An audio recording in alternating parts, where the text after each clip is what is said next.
Hello friends, welcome to my channel. Friends, आज हम इस वीडियो में डिस्कस करने वाले हैं रेंज स्पेस क्या होती है, नल स्पेस क्या होता है and composition of two linear transformation. जब भी हमें कोई लीनियर ट्रांसफॉर्मेशन डिफाइन होगी उसकी रेंज स्पेस हम कैसे फाइंड आउट कर सके हैं, नल स्पेस कैसे फाइंड आउट करेंगे, तो इस वीडियो में आज हम ये डिस्कस करने वाले हैं। एंड कंपोजिशन के साथ साथ हम यहाँ पे देखेंगे अलजेब्रा ऑफ एलटी। अलजेब्रा में प्लस कैसे, मतलब एडिशन एलटी कैसे करते हैं, सब्ट्रैक्शन कैसे करते हैं, या फिर प्रोडक्ट ऑफ एलटी हम कैसे डिफाइन करते हैं। तो देखो, सबसे पहले जो टर्म आते हैं वो आते हैं हमारी नल स्पेस। नल स्पेस क्या होता है, अब तक जब हमने प्रीवियस लेक्चर किए तो वहाँ पे हम हमेशा नलिटी निकालते थे। गाइज, आपको याद होता है कि डायमेंशन ऑफ नलिटी क्या होती है, नलिटी कैसे निकालते थे, n-r करके निकालते थे। होमोजीनियस सिस्टम था तब, नॉन होमोजीनियस था तो कैसे निकालते थे, तो ये हम सब कुछ कर चुके हैं। बस इसमें क्या करना है, एक टर्म अलग से आगे नल स्पेस क्या होता है, नलिटी का यहाँ पे भी यूज होगा। बस नल स्पेस क्या है अभी उसको देखो। लेट टी यू से V be a linear transformation हमें डिफाइन की हुई है गाइज ऑलरेडी, क्या कि टी यू से वी पे जाते क्या है, एक लीनियर ट्रांसफॉर्मेशन है T. The null space of T is denoted by N T और कर्नल ऑफ टी। इसके दो नाम होते हैं गाइज, या तो इसको नल स्पेस बोल दो या इसको kernel of T L T बोल दो, कि किसी भी लीनियर ट्रांसफॉर्मेशन का कर्नल कैसे फाइंड आउट करते हैं। तो नोटेशन है या तो एन टी बोल दो या फिर कर्नल ऑफ टी बोल दो, ठीक है। And it is defined as, इसको कैसे डिफाइन करते हैं, नलिटी में सेट होता है ये u बिलोंग्स टू u, ऐसे वेक्टर्स जाते हैं जो u से बिलोंग करते हैं, सच डेट t की u से मल्टीप्लाई करने पे क्या आ जाए, हमारे पास 0 आ जाए। तो जो भी lt डिफाइंड होगी ना गाइज, जो भी हमारे पास t डिफाइंड है lt, उसकी अगर हम किसी u के प्लेस पे, आप यहाँ पे इसको क्या मान लो, इसको u1 मान लो, तो देखो t u1 करोगे ना तो आपको 0 आए। तो जो u1 है, जो भी वेक्टर है ना ये u1, इसी को क्या बोल देंगे कि ये हमारा किस में चला गया, ये नल स्पेस में चला गया। ऐसे वेक्टर जो t के मल्टीप्लाई करने पे 0 दे दे तो वो वेक्टर्स का जो सेट बनता है वो जाता है नल स्पेस में। उसी सेट को बोलते हैं कि नल स्पेस में इतने वेक्टर्स गए, ठीक है। और जो डायमेंशन ऑफ नल स्पेस होती है वो कितनी हो जाती है, जितने नंबर ऑफ वेक्टर्स इसमें जाएंगे वही कितनी हो जाएगी, वो उसकी डायमेंशन हो जाएगी। अब आप बोलोगे हमें कैसे पता चलेगा कि कितने वेक्टर जाएंगे कितने नहीं जाएंगे, तो उसका एक डिफाइनिंग फॉर्मूला है, कैसे निकालते हैं वही सेम नलिटी वाला n-r से निकालेंगे। क्वेश्चन आएगा तो समझना और अच्छे से क्लियर होएगा। अभी आप जस्ट इसकी क्या देखो, डेफिनेशन देखो, ठीक है ना। इसको अगर लैंग्वेज में बोले, वर्ड्स में, तो कैसे बोल देंगे, the null space is the subset of u consisting of all vectors whose image under t is 0। कि ये कैसे वेक्टर्स का सेट कंसिस्ट करता है कि जो t से मल्टीप्लाई करने पे इमेज क्या दे दे, हमें 0 दे दे।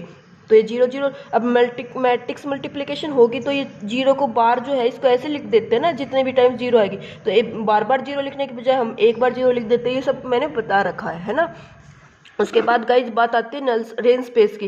रेंज स्पेस किसको बोलते हैं, लेट टी यू से V be a linear transformation then range of T और image of T is denoted by R T या फिर टी यू। इसको टी यू से डिनोट कर दो या फिर आर टी से डिनोट कर दो। And it is defined as R T is equal to T U such that U belongs to U. R T में ऐसे वेक्टर जाते हैं जो यू से क्या करते हो, बिलोंग करते हैं। अब आप बोलोगे ये कैसे, क्वेश्चन के थ्रू ही समझ आएगा, अभी जस्ट डेफिनेशन देखो। और range of T is the set of all those vectors of V which are image of vectors U under T, कि जो हमारे क्या होते हैं, इमेज आते हो। देखो, अब जब जनरली डोमेन, कोडोमेन और कोडोमेन के अंदर रेंज थे, तो जो इस साइड के जो वेक्टर्स होते थे, इनकी जो जितने वेक्टर्स की इमेज हमें मिलती थी तो वही तो सब रेंज में जाते थे। तो यहाँ पे भी ऐसा ही कुछ होने वाला है, लेकिन कैसे होगा क्वेश्चन में अच्छे से समझ में आ जाएगा। बस अभी आप ये देख लो, ये डोमेन है, ये कोडोमेन है, एंड जिन वेक्टर्स की इमेजेस मिल गई वो चले जाएंगे रेंज में, है ना।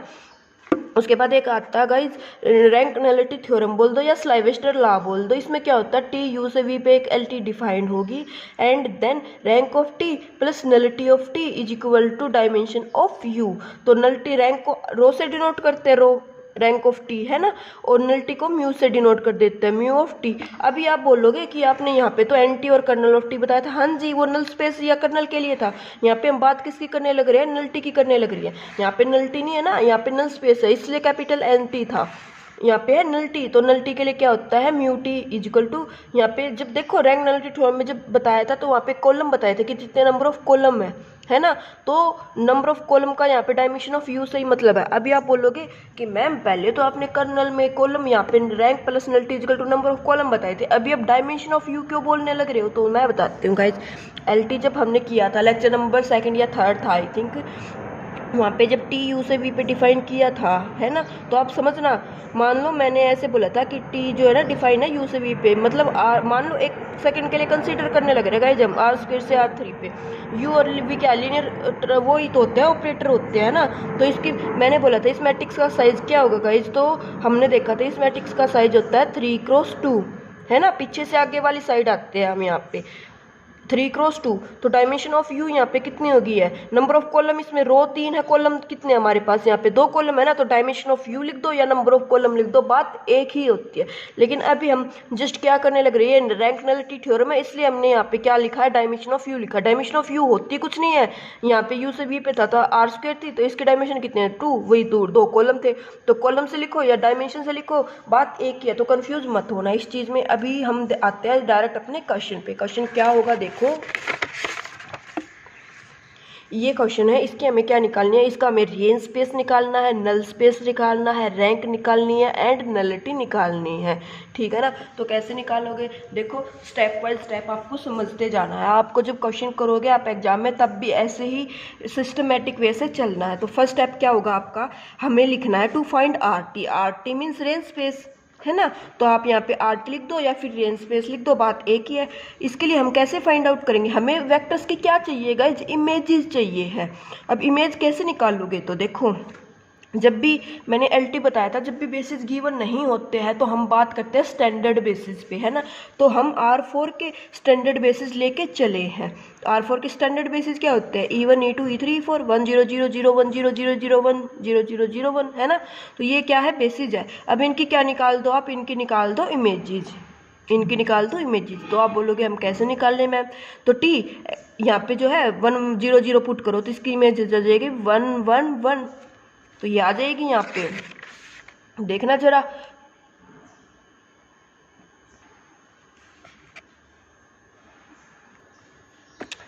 आरटी में क्या आ जाएंगे गाइस, पहले ये देखो, is a basis of R4 and so the range space is generated by there images. Range space किससे जनरेटेड होता है, इमेजेस से ही तो जनरेट होता है ना।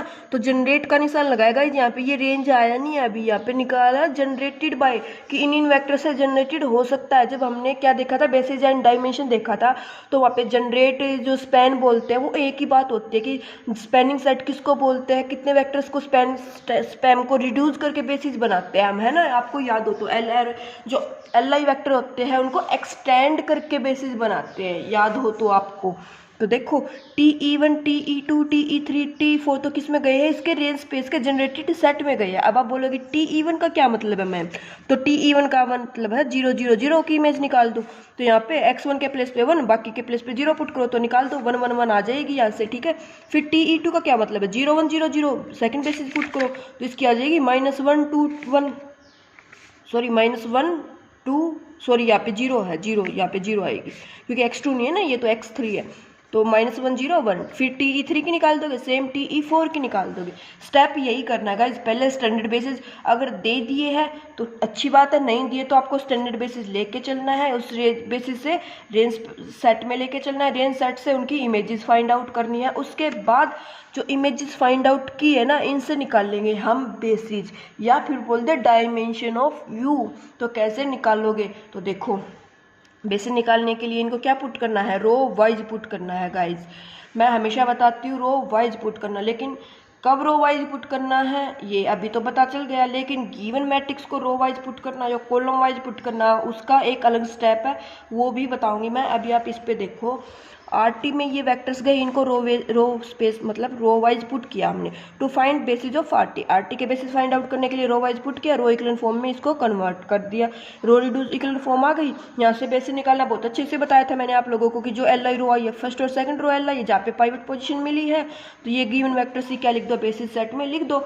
बेसिस में कितने वेक्टर्स गए हैं, 2, इसकी रैंक कितनी है, 2 ही रैंक है। तो आरटी जो डायमेंशन ऑफ रेंज स्पेस होती है वो भी कितनी आ गई गाइज हमारे पास, वो भी आ गई 2 ही, है ना। और वो किसके इक्वल होती है, रैंक ऑफ टी के इक्वल होती है। तो कभी भी अगर आपसे कोई मैट्रिक्स ऐसे निकाल लोगे उसकी आप रैंक निकाल दोगे और उससे वो अगर डायमेंशन की बात करता है तो डायमेंशन रैंक के ही इक्वल होती है। रैंक 2 थी तो डायमेंशन 2 ही आई, क्यों? क्योंकि 2 Li रो जाएगी बेसिस में, जितने बेसिस में रो वेक्टर्स गए हैं उतनी ही क्या होती है, डायमेंशन होती है किसकी, RT की। तो आई होप आपको RT निकालना आया होगा। कैसे, दोबारा सुनो।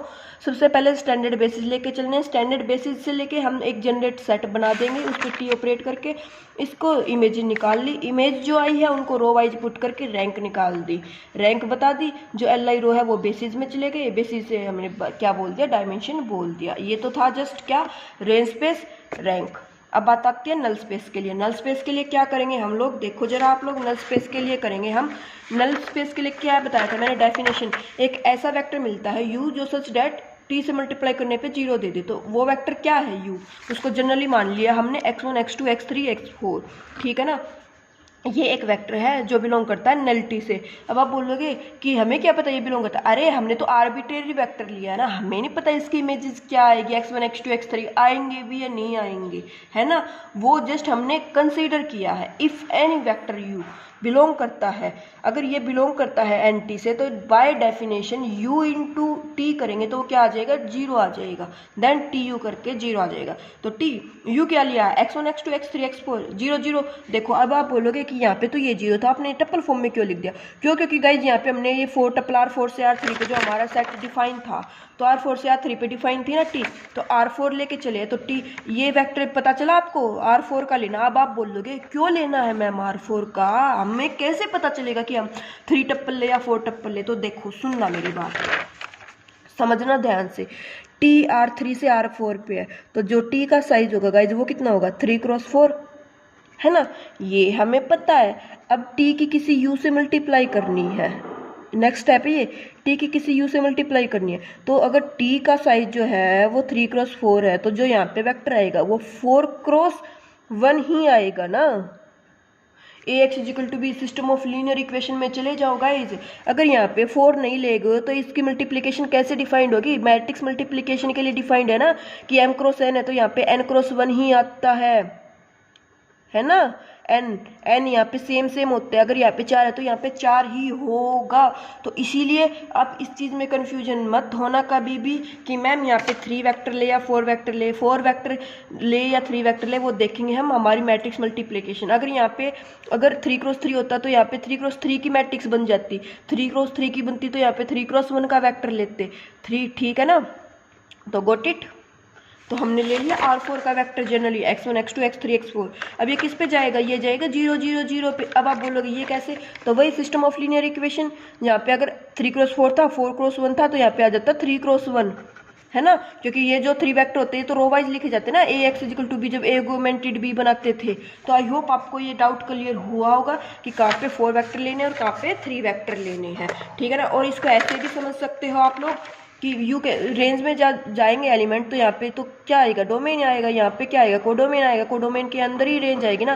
तो 3 वेक्टर है तो मीन्स 3 टाइप के ही वो 3 टप्पल जाएंगे ना, यहाँ पे 4 टप्पल जाएंगे। तो ऐसे समझ सकते हो आप लोग। तो हमने ले लिया, इसकी इमेज 0 है, तो T x1 x2 x3 x4 की क्या वैल्यू है, ये वैल्यू है, ये पुट कर दिया हमने, इनको 0 से क्या कर दिया, इक्वेट कर दिया। तो देखो इसको 0 से इक्वेट कर दिया, इसको 0 से इक्वेट कर दिया, इसको 0 से इक्वेट कर दिया। अब ये क्या बन गया, ये तो सिस्टम ऑफ लीनियर इक्वेशन ही बन गया। इसको कैसे निकालते हैं, अब इसको रो वाइज पुट कर दो ऑगमेंटेड मैट्रिक्स बनाने की। तो Ax इजिकल टू 0 टाइप का ये होमोजीनियस सिस्टम है ये, तो ऑगमेंटेड जो डॉट डॉट 0 0 लिखने की हमें यहाँ पे कोई नीड है ही नहीं। तो हम क्या करेंगे, इसकी रो इक्विवेलेंट फॉर्म निकाल देंगे। नलिटी के लिए क्या लिया है गाइस, ध्यान से सुनो फिर से एक बार। एक वेक्टर ले लिया, T में पुट कर दिया, इमेजेस में पुट करते ये हमारे पास क्या आ गई, लीनियर इक्वेशंस आ गई। अब आप बोलोगे कि ये तो सेम इक्वेशन नहीं है जो गिवन मैट्रिक्स थी, तो हाँ जी, जब भी नलिटी निकालेंगे तो जो ये रो जो भी डिफाइनिंग फॉर्मूला होता है ना, उसको रो वाइज पुट कर देते हैं, डायरेक्ट रो वाइज पुट कर देते हैं, ठीक है ना। रेंज के लिए तो इमेजेस निकाल के रो वाइज पुट किया था, यहाँ पे डायरेक्ट इक्वेशंस को ही पुट कर देते हैं। रो रिड्यूस कर दिया, रो रिड्यूस के बाद देखो रो इक्विवेलेंट फॉर्म आ गई। नॉन जीरो रो कितनी आई हैं, दो नॉन जीरो रो आई है, तो बेसिस में कितने वेक्टर्स जाएंगे, 2 ही वेक्टर्स जाएंगे। अब यहाँ पे सुनना, तो बच्चे गलती क्या करते हैं, सुनना गाइज मेरी बात, बच्चे गलती क्या करते हैं, मैं फिर से बोल रही हूँ, जो बच्चे गलती करते हैं वो क्या करते हैं, जैसे रेंज में गिवन रो को लिख दिया था ना बेसिस के लिए, वो यहाँ पे भी ये लिखाते हैं और यहाँ से क्वेश्चन गलत। नलिटी में क्या जाता है गाइस, मैंने एक वेक्टर बताया u जो t से मल्टीप्लाई करने पे 0 आएगा, तो ये वेक्टर की जब इस वेक्टर की इसी से मल्टीप्लाई करोगे 1 माइनस 1 1 1 से, तो क्या ये 0 दे देगा।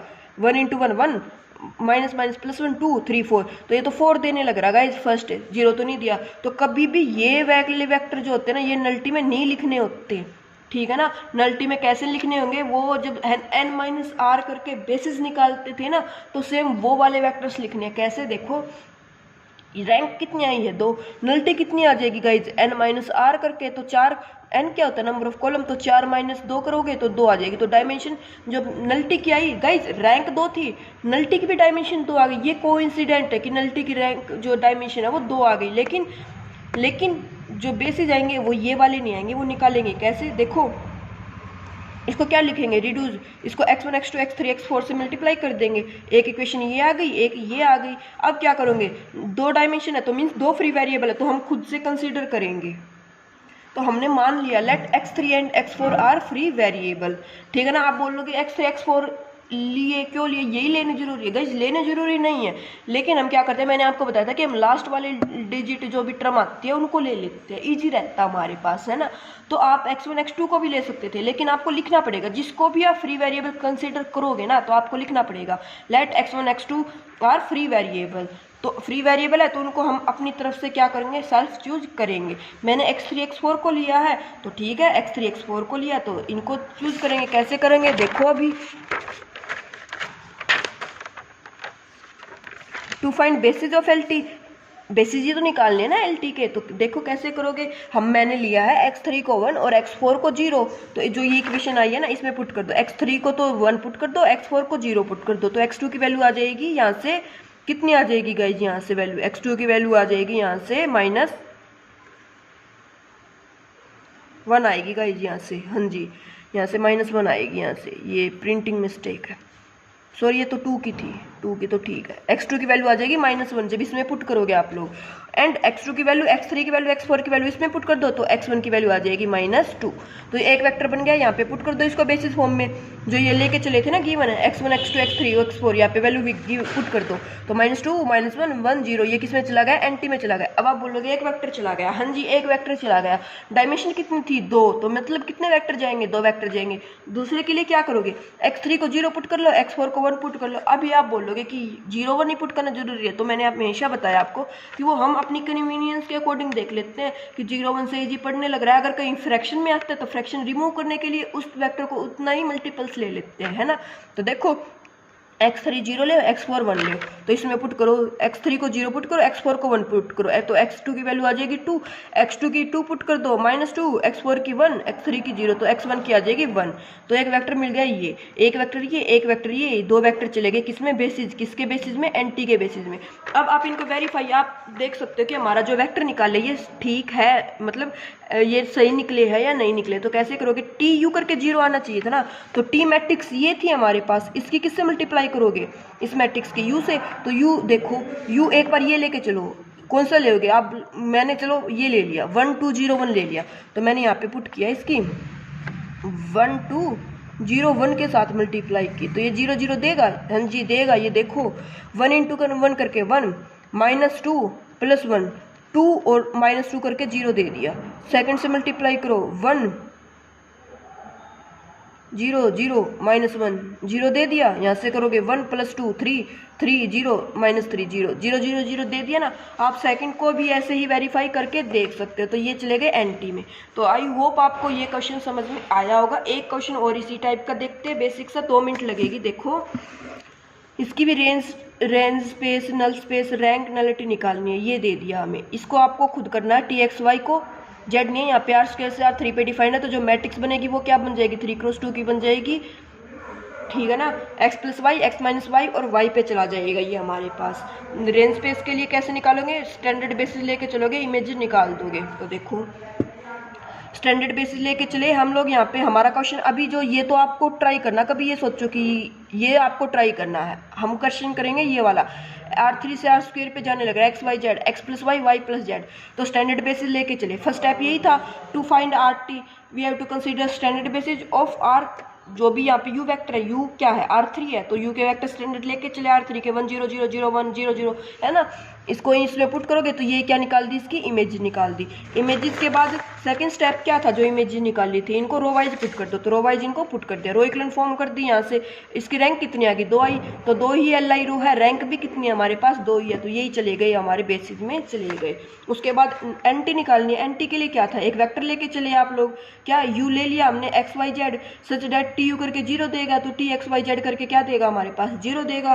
तो yes x + y y + z को 0 से इक्वेट करोगे तो 0 0 ऐसे कर दोगे आप लोग, रो वाइज पुट कर दो 1 1 0 0 1 0। रैंक कितनी है, ये तो already row reduce equivalent form में, तो रैंक कितनी है, तो फ्री वेरिएबल कितना आ गया n - r, तो फ्री वेरिएबल आ गया 3 - 2 करके 1, एक फ्री वेरिएबल है, तो हमने चूज कर लिया खुद से कि लेट z फ्री वेरिएबल है। यहाँ से इसकी इक्वेशन बनाओगे तो x + y = 0, y + z = 0, z को 1 पुट किया, y - 1 आ गया, y - 1 तो x 1 आ गया, तो 1 - 1 1 ही हमारा क्या आ गया, फ्री वेरिएबल आ गया। एंटी भी निकाल दी, एंटी की डायमेंशन कितनी है, 1 है, रैंक कितनी है इसकी, यहाँ से 2 है, ठीक है ना। तो आई होप आप क्वेश्चन कर लोगे अब आप लोग, ठीक है ना। अभी देखो ये तो क्वेश्चन क्या था जिसमें वो LT हमें डिफाइन करके देता था। अब जो हमने लेक्चर नंबर 3 किया था जहाँ पे LT भी बनवाता था, अगर क्वेश्चन इतना लेंथी दे दे वो कि क्या कि वो पहले तो हमारे से लीनियर ट्रांसफॉर्मेशन बनवाए कि बताओ इसका डिफाइनिंग फॉर्मूला क्या होगा, तो उसके लिए वो क्या देता था, वो इमेजेस देता था, इमेजेस और उनकी वेक्टर्स देता था, है ना, बेसिस देता था, बेसिस की इमेजेस देता था, वहाँ से LT वो डिफाइन करवाता था। तो देखो अगर ऐसा इस टाइप का दे दिया तो कैसे करोगे आप लोग, सुनना। देखो ये क्वेश्चन है हमारे पास, ए लीनियर ट्रांसफॉर्मेशन T² से R³ पे डिफाइंड है, जे सच डैट T12 को मैप करता है इस पे, T01 को मैप करता है इस पे, find defining formula for T, तो हमें LT बतानी है क्या होगी, फिर LT बताने के बाद रेंज बतानी है, नल स्पेस बताना है, नलिटी निकालनी है। देखो अब तक तो range space, null space, nullity, rank 4 चीज निकालते हैं, अभी हमें क्या निकालना है, जो ये T डिफाइन करके देने लग रहा था ना, ये वाला T, ये भी फाइंड आउट करना। तो कैसे करोगे, चले जाओ अपने लीनियर ट्रांसफॉर्मेशन के बेसिक पे कि क्या हमने एक वेक्टर ले लिया है XY सच दैट ये इनके क्या लिखा जाएगा, लीनियर कॉम्बिनेशन में लिखा जाएगा। तो कंसिडर कर लिया XY = A × A12 + B × 0 1, ये बेसिस लेके चले, तो क्या कर दो, कंपेयर कर दो, तो A × B + 0, तो ये आ जाएगा A की वैल्यू आ जाएगी x, 2A + B = y आ जाएगा, A की वैल्यू पुट कर दो तो B की वैल्यू आ जाएगी y - 2x। ऑपरेट कर दो T both side, TXY = A times जो ATU होता है वो T × AU के इक्वल होता है LT में, है ना। तो ये प्रॉपर्टी हमने इसलिए डायरेक्ट T ऑपरेट कर दिया। फर्स्ट स्टेप आप इससे पहले ये लिख सकते थे T(1) 2 + TB(0 1), इसलिए इसको बाहर ले लेंगे स्केलर को LT में, सेकंड प्रॉपर्टी होती है LT की, आपको याद हो तो, है ना। तो A की वैल्यू पुट कर दी यहाँ पे x, T12 + B की वैल्यू पुट कर दी y - 2x, T0 1। अब इनकी इमेजेस की वेक्टर जो वैल्यू गिवन थी 3 - 1 5, तो यस इसकी वैल्यू पुट कर दी यहाँ पे, इसकी भी वैल्यू पुट कर दी यहाँ पे।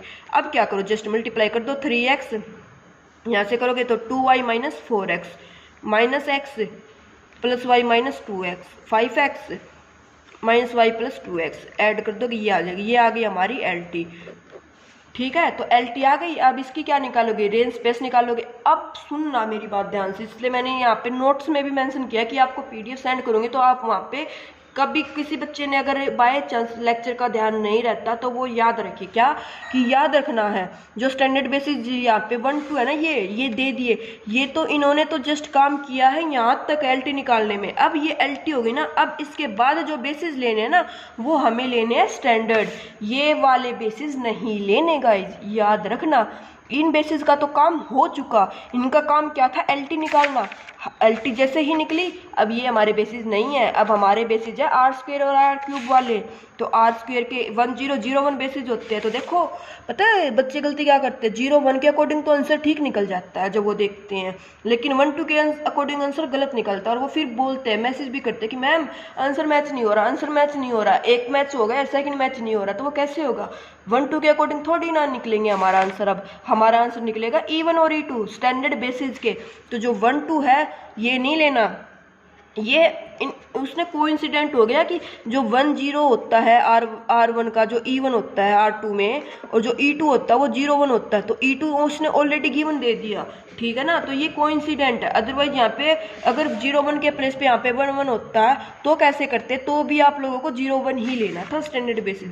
तो TE1 की इमेज निकाल दो, TE1 की इमेज आ जाएगी -1 -3 7 TE2 की इमेज निकाल दो। ये रेंज स्पेस की कैसे निकालने हैं बेसिस, रो वाइज पुट करके इक्विवेलेंट फॉर्म में कन्वर्ट कर दो। रैंक आ गई 2, हमारे पास रैंक 2 आ गई। उसके बाद क्या किया है हमने, इसके जो ये फर्स्ट बेसिस थे और ये सेकंड रो थी, यही क्या चले जाएंगे बेसिस में चले जाएंगे। मेंशन नहीं किया यहाँ पे, आप इतना आपको पता है, आप बता दोगे, ठीक है। नल्टी निकालने, नल्टी के लिए क्या बताया था, जो हमारे जो वेक्टर्स आ गई, जो LT है, LT सुनना, LT को ही तो हमने रो वाइज लिखना है, तो LT को रो वाइज लिख दो। 2y माइनस एक्स, तो एक्स का कोफिशिएंट, एक्स और वाई दो ही तो कोफिशिएंट बनेंगे, एक्स का कोफिशिएंट -1, वाई का 2, एक्स का -3, वाई का 1, एक्स का 7, वाई का -1। रो रिड्यूस कर दो। कॉलम कितने थे, 2 ही कॉलम थे, रैंक कितनी आ गई 2, तो नल्टी क्या आ गई 0। तो बेसिस नल्टी में जाएगी नहीं, कोई भी ऐसा वेक्टर हमें नहीं मिलेगा जिसकी इससे मल्टीप्लाई करने पे जो हमें क्या दे दे, 0 दे दे। एक अकेला 0 सिंगलटन वेक्टर ही ऐसा मिलेगा कि जो 0 0 0 से मल्टीप्लाई करने पे ही हमारा 0 0 0 आ सकता है, अदरवाइज और कोई वेक्टर ऐसा नहीं मिलेगा। आई होप आपको अब तक का जितना भी हमने समझा है आपको समझ आया होगा, ठीक है ना। अब हम चलते हैं हमारी कंपोजिशन पे। तो ये तो क्या था कि range space, null space, kernel कैसे निकालना है। अब हमारी बात आती है गाइस कंपोजिशन की, कि जब भी 2 LT दे देता है उसकी कंपोजिशन कैसे करते हैं, एडिशन कैसे करते हैं, सब्ट्रैक्शन कैसे करते हैं, मल्टीप्लिकेशन कैसे करते हैं। तो देखो जरा डेफिनेशन देखो एक बार, सम ऑफ लीनियर ट्रांसफॉर्मेशन, कि हम 2 3 4 कितनी भी लीनियर ट्रांसफॉर्मेशन दी हुई है उनको एडअप कैसे करते हैं। तो देखो let U and V be 2 vector space over the field F। U और V क्या है, वेक्टर स्पेस है, सच डेट 2 LT पे बात करने लग रहे हैं अब हम जनरली, तो T1 जाता है U से V पे, T2 भी जाता है U से V पे। अब आप बोलोगे कि ये U से V पे ही क्यों लिए मैम, है ना, जेन्युइन क्वेश्चन है आप लोगों का कि U से V पे ही क्यों लिए। तो मैं आपको बताऊंगी, एडिशन है ना LT की, LT जनरली हम क्या बनाते हैं, मैट्रिक्स में बनाते हैं। तो एडिशन करोगे तो यहाँ पे 3x2 है, तो यहाँ पे भी तो 3x2 का ही साइज होगा ना, तभी तो हम इनको क्या कर सकते हैं, चलो 3x3, इसको भूल जाना, 1 2 1 2 1 2। तो इसमें ये वाला टप्पल ऐड होता है, इसमें ये, इसमें ये, इसमें ये, है ना। तो वेक्टर एडिशन के लिए क्या होना चाहिए, साइज तो इनका क्या होना चाहिए, सेम ही तो होना चाहिए ना, तभी तो आप इनकी एडिशन क्या कर सकते हो, डिफाइन कर सकते हो। अदरवाइज अगर इसका साइज 3x4 है, इसका साइज 2x3 है, तो आप ऐड कैसे कर सकते हैं, इनको नहीं कर सकते ना आप लोग ऐड। तो एडिशन के लिए क्या है कि जो उनका साइज है वो हमारा क्या होना चाहिए, सेम होना चाहिए। तो इसलिए हमने दोनों LT के लिए U और V ही लिए हैं, जितना U यहाँ पे होगा उतना ही U यहाँ पे होगा, जो V यहाँ पे होगा वो यहाँ पे होगा। अब ये नहीं है कि U और V इक्वल होने चाहिए, नहीं, यहाँ पे R2 R3 R4, यहाँ पे R2, कुछ भी ले लो आप लोग, वो तो आपकी चॉइस है। First, second, be the two linear transformation. We define the sum of two LT is defined as T1 plus T2, जो चला जाएगा U से V पे। By setting T1 plus T2 U अलग अलग पे ऑपरेट हो जाता है, T1 U plus T2 U, है ना। तो देखो आप दो मैट्रिक्स है उनको ऐड करके उस पर U ऑपरेट कर दोगे, या फिर ऐड ना करके पहले उनको अलग अलग U ऑपरेट कर दोगे तब ऐड करोगे, बात एक ही आएगी। अब आप बोलोगे कैसे, तो देखो मैंने एक मैट्रिक्स मान ली 1 2 2 3, ठीक है, ये मान ली U, V एक मैट्रिक्स अलग से मान ली 1 3 2 4, इनको ऐड करो, 1 और 1 2, 2 और 3 5, 2 और 2 4, 3 और 4 7। अब U को ले लिया X और Y, है ना। अब मल्टीप्लाई करो तो देखो 2x प्लस 5y आ जाएगा, है ना। फर्स्ट वेक्टर क्या आ जाएगा, 2x प्लस 5y, सुनना आ गया, और ये आ जाएगा 4x प्लस 7y। थोड़ा स्पेस कम है यहाँ पे तो ध्यान दे लेना थोड़ा, यहाँ से आ गया 4x प्लस 7y। अलग अलग को ऐड करो तो अलग अलग पे x y से मल्टीप्लाई करोगे तो यहाँ से आ जाएगा x प्लस 2y, और ये एक आ जाएगा 2x प्लस 3y। इसमें ऐड करना आप लोगों को, क्या ऐड करना है, इसकी x प्लस 3y, यहाँ पे करोगे तो 2x प्लस 4y ऐड कर दो, x और x 2x 3y 2y 5y, यही तो आया था 2x प्लस 5y। तो अलग अलग ऑपरेट करके ऐड करो या फिर ऐड करके ऑपरेट कर दो, बात एक ही है। तो ऐसे लिखो, एडिशन ऐसे डिफाइन होती है, ओके।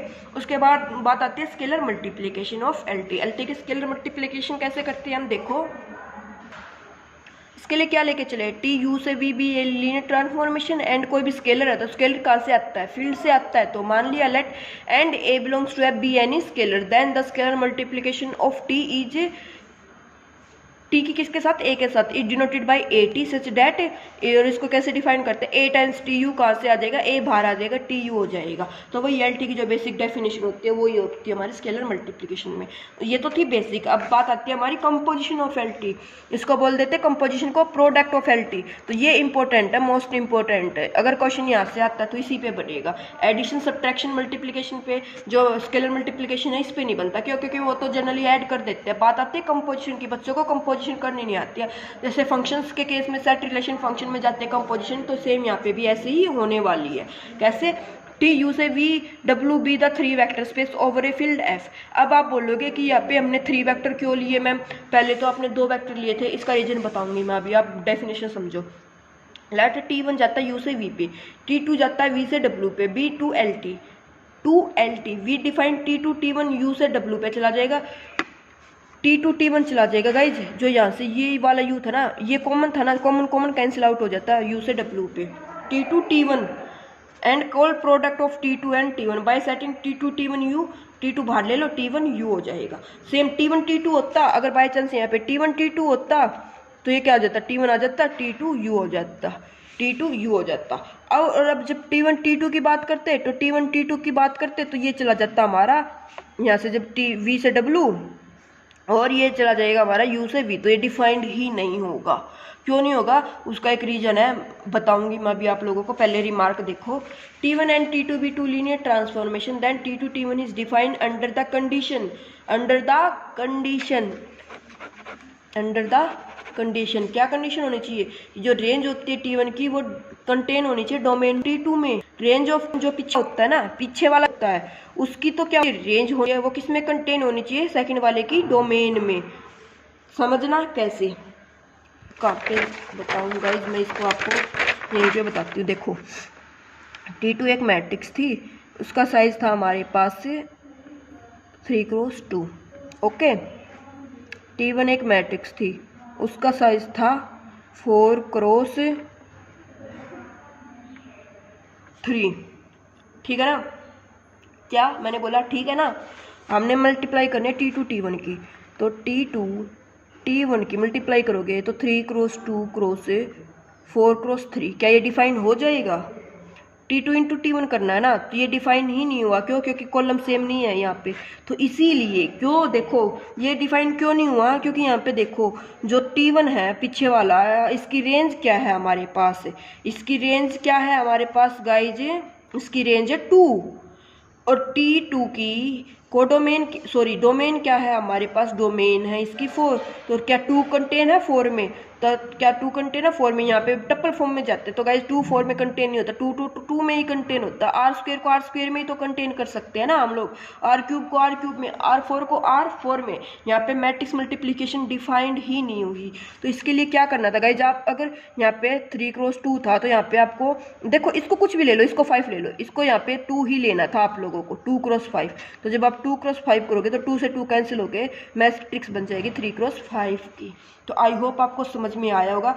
तो अगर रेंज को डोमेन वाली बात समझ में नहीं भी आती है ना, तो भी, क्योंकि बच्चे भूल जाते हैं कि रेंज किसकी लेनी है, डोमेन किसकी लेनी है ना, वो कन्फ्यूजन हो जाती है उनको। तो मैं बोलूँगी कि सीधा सीधा देख लो, जो साइज दे रखा है ना मैट्रिक्स का T1 T2 का, इनकी मल्टीप्लाई करके देख लो, डिफाइन है तो कर देना, नहीं डिफाइन तो बोल देना नॉट डिफाइंड। अभी क्वेश्चन आएगा तब और अच्छे से क्लियर होगा। देखो जरा क्वेश्चन, हम क्या क्वेश्चन है हमारा, एक तो सिंपल एडिशन का है, इसको तो आप कर ही लोगे, इसको तो एक बार वैसे देख लेते हैं। T1 T2 LT है, आर क्यूब से आर स्क्वायर पे जाते हैं, T1 ये है, T2 ये, T1 प्लस T2 करोगे तो फर्स्ट टपल में फर्स्ट टपल ऐड हो जाएगा, सेकंड में सेकंड टपल ऐड हो जाएगा, ये हो जाएगा।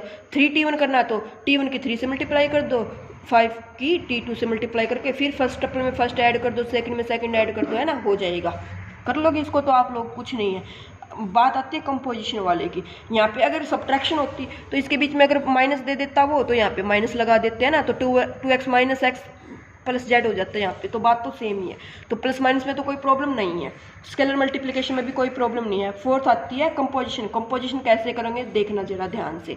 T1 T2 T3 3 LT दे दी हमें और डिफाइन करती T1 जाती है r³ से r² पे, T2 भी जाती है r³ से r² पे और जो T3 जाती है वो जाती है r² से r² पे। ये इन्होंने डिफाइन किया है। तो आप बोलोगे एग्जाम में भी एग्जामिनर डिफाइन करके देगा, हाँ जी डिफाइन करके देगा। अगर डिफाइन नहीं करता तो क्वेश्चन रॉन्ग हो जाएगा, क्योंकि हमें थोड़ी ना पता कि क्या उसके ऑपरेशन है क्या क्या है। तो देखो उसके बाद डिफाइन T1 का ये तो क्या थी, मैपिंग थी, डिफाइन किया r3 से r² पे, तो ये y और x प्लस जेड है। T2 क्या है 2z x माइनस वाई है। T3 क्या है y और 2x है। उसके बाद ये हमसे डिफाइन करने लग रहा है कि बताओ इनकी वैल्यू क्या होगी, किसकी वैल्यू, देखो जरा इसने वैल्यू पूछी हमसे T1 T3 की, T2 T3 की, T3 T1, T3 T2, T3 T1 plus T3 T2, तीन दोनों को ऐड करके बता देना क्या आएगा। तो T1 T3 पे जाते हैं, T1 T3 पे जाते हैं। यहाँ पे तो मैंने ये डेफिनेशन लिखी हुई है क्या, कि जो रेंज ऑफ T3 है। अब देखो T1 और T3 देखो, T3 जाता था हमारा r² से r² पे और जो T1 जाता था वो जाता था r³ से r² पे, है ना। डिफाइनिंग था ये हमारा। हमें निकालना T3 T1। तो T3 का साइज देखो, T3 का साइज क्या होता है, सॉरी T1 है ना पहले, T1 का साइज देखो 2x3, पीछे से आगे बनेगा ना, और T3 का साइज बनेगा 2x2। मल्टीप्लाई करोगे तो 2 से 3 कैंसिल आउट होगा ही नहीं, कॉलम सेम है ही नहीं, तो T1 T3 डिफाइन ही नहीं होगी। यहाँ से बोल दोगे नॉट डिफाइंड। रेंज डोमेन के चक्कर में हमें पढ़ना ही नहीं है। कब, जब बाय चांस भूल जाए। यहाँ से फिर अगर डिफाइन नहीं होता तो आप देख लेना कि अरे ये तो 3 था, 3 यहाँ पे भी 3 होना चाहिए था, तो ये 3 क्या है, r³ से r² में जाता है, तो ये तो हमारा क्या होता है, ये हमारी होती है डोमेन। और जब ये यहाँ पे 2 चाहिए था तो ये तो इसका चाहिए था, तो ये क्या होगी हमारी रेंज। समझे या नहीं समझे। तो हम अगर बाय चांस रेंज डोमेन ध्यान नहीं आता है और कंफ्यूजन हो जाते कि रेंज कहाँ पे लेनी है, डोमेन कहाँ पे लेनी है, तो आप सिंपली इनकी प्रोडक्ट करके देख लेना। तो सेम T2 T3 निकालेंगे। T3 की फिर से क्या आ जाएगी रेंज क्या है, r² ही रेंज है T3 की ये वाली। और T1 भी क्या था, T2 T1 दोनों ही यहाँ से डिफाइंड थे ना, r³ से r², ये अगेन नहीं होगा, तो T2 T3 भी डिफाइंड नहीं हुआ। अब बात आती है T3 T1 की। देखो T1 T3 डिफाइंड नहीं था, लेकिन अब है T3 T1, तो T3 T1 करके देख लो आप लोग। T3 करोगे 2x2 है, T1 करोगे 2x3 है, 2 से 2 कैंसिल आउट हो जाएगा, यस LT बन जाएगी 2x3 की, है ना। तो अब बना दोगे आप लोग LT, हमें पता तो चल गया। अब देखना कि जो T3, सुनना ध्यान से, अब T3 T1 कैसे डिफाइन करते हैं। T3 T1 U को हम कैसे करते थे गाइज, हम करते थे T3 तो पहले बाहर ले लो, T1 पे U ऑपरेट कर दो, है ना, ये था। तो T3 तो बाहर ले लो, T1 पे U ऑपरेट कर दो। तो जो T1 है वो तो क्या करता है, XYZ को सेकंड को फर्स्ट पे ले आता है और फर्स्ट को क्या कर देता है हमारे पास से ऐड अप कर देता है सेकंड में, जो भी थर्ड कंपोनेंट बचता है उसमें। तो देखो इसकी वैल्यूज डायरेक्ट पुट कर दी, ये तो y कर देगा और ये कर देगा x प्लस जेड, है ना। T1 U की है जो वाली वैल्यू थी ना, ये क्या कर दी, पुट कर दी। उसके बाद T3 का देखो, T3 क्या करता गाइज, सेकंड टप्पल को तो ले आता है फर्स्ट पे और फर्स्ट का सेकंड टाइम कर देता है डबल पोजीशन, सेकंड पोजीशन पे 2 टाइम्स कर देता है। तो T3 क्या करता है, सेकंड को तो ले आता है फर्स्ट पे, तो सेकंड को ले गए फर्स्ट पे और फर्स्ट वाले का कर दिया 2 टाइम्स, तो 2 टाइम्स कर दो इसका, बस ये आ गया हमारे पास T3 T1। अब सेम T3 T2 निकालेंगे, 2x2 2x3 थी, डिफाइन तो हो गया यस।